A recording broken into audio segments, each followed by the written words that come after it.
Yeah, we're here at the state capitol where the governor says she wants to put more money into schools, especially when it comes to children growing up in poverty and special needs.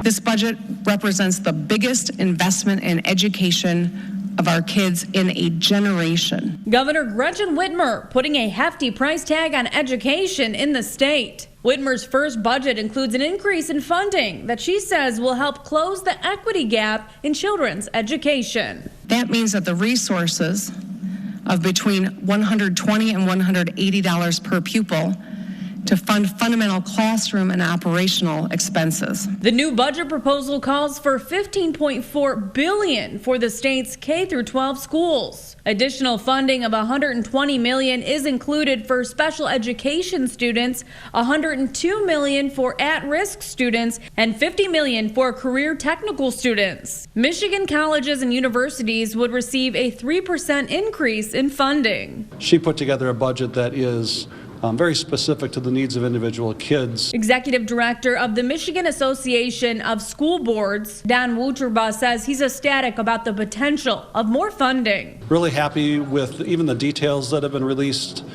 We think it's really important. There's a recognition now that instead of funding school buildings, that we're funding school kids. Another part of the proposal includes a $120 million infusion to improve drinking water infrastructure in a state that is still working through the Flint water crisis and PFAS contamination. And the new fiscal year is set to begin for our state this October. In Lansing, Rachel McCrary, WNEM TV 5.